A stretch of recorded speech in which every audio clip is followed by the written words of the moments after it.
آنے کے بعد جناب امیر کے سامنے اس نے تلوار کھینچی، حملہ کیا. مولا نے تلوار سے نہیں ہاتھ سے اٹھا کے پھینکا. جب گر گیا نا مولا نے کہا ایک بار پھر آ جا،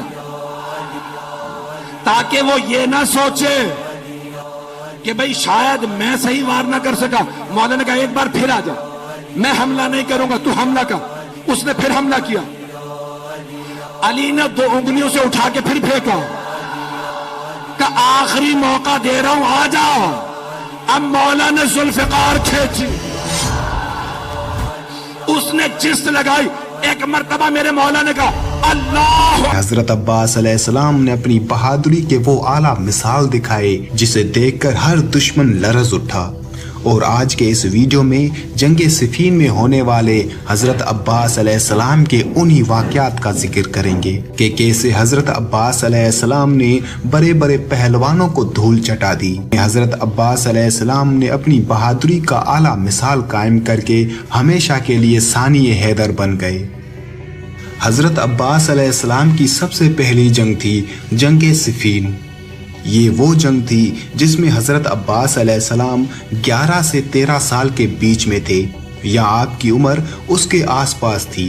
اور آپ کا مقابلہ اس وقت کے سب سے طاقتور پہلوان قریب کے ساتھ ہوا. اس سے پہلے حضرت عباس علیہ السلام نے کسی بھی جنگ میں حصہ نہیں لیا تھا.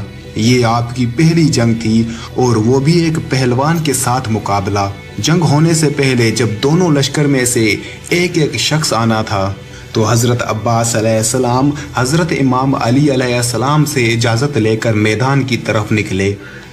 مولا عباس علیہ السلام میدان میں آئے. اس طرف مولا عباس علیہ السلام اکیلے، سامنے 2.5 لاکھ کا لشکر.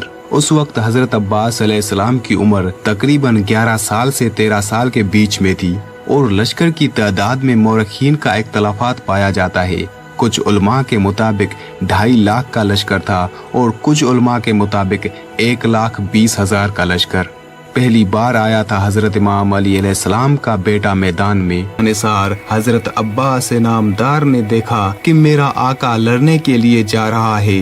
دل بے چین ہو گیا. اگرچہ آپ اس وقت بہت کم سن تھے، لیکن دلیرانہ حیثیت سے امداد امام حسین علیہ السلام کے لیے برے. اصحاب امیر المومنین کا بیان ہے کہ نگاہ ایک برق سامنے سے چمک گئی، یعنی ایک سوار اس طرح ایک سمت سے نکلا کہ یہ معلوم نہ ہو سکا کہ وہ کون ہے، اور دیکھا کہ درمیان صفوف لشکر در آیا.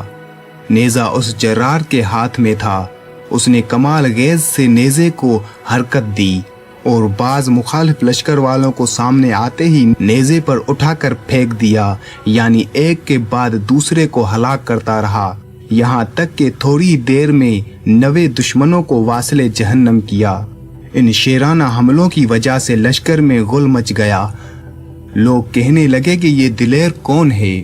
معلوم ہوا کہ یہ قمر بنی ہاشم فرزند حیدر حضرت عباس علیہ السلام ہیں. اور اسی جنگ میں ہونے والا دوسرا واقعہ حضرت عباس علیہ السلام اور ابن شیشہ کا مقابلہ ہے. ابن شیشہ سے حضرت عباس علیہ السلام کی جنگ. جنگ صفین کے موقع پر ایک دن حضرت عباس علیہ السلام چہرے پر نقاب ڈالے ہوئے میدان جنگ میں پہنچے. آپ کی ہیبت کو دیکھ کر شامی لشکر والوں نے جرت نہ کی، اور شامی لشکر کا ہر ایک فرد حضرت عباس علیہ السلام کے قریب آنے سے بھی ڈر رہا تھا. تو معاویہ نے اپنے لشکر کے سب سے بہادر شخص کو چنا، جس کا نام ابن شیشہ تھا، اور اس سے کہا کہ تو اس نوجوان سے جنگ کے لیے جا. اس نے کہا کہ اہل شام مجھے 10,000 سواروں کے برابر جانتے ہیں. اس ایک جوان کے مقابلے میں میرا جانا میری توہین ہے. میں تعمیل حکم کے لیے اپنے فرزند کو بھیجتا ہوں. چنانچہ اس نے اپنے ایک فرزند کو عازم جنگ کیا. جب وہ پہنچا تو واصل جہنم ہو گیا. پھر اس نے اپنے دوسرے لڑکے کو بھیجا، وہ بھی اس نوجوان کے ہاتھوں قتل ہوا. یہاں تک کہ اس نے پے در پہ اپنے 7 لڑکوں کو بھیج دیا. وہ یکے بعد دیگر اپنے ٹھکانے پہنچتے گئے. اب تو ابن شیشہ سے نہ رہا گیا. اس نے خود قدم جرات بڑھایا.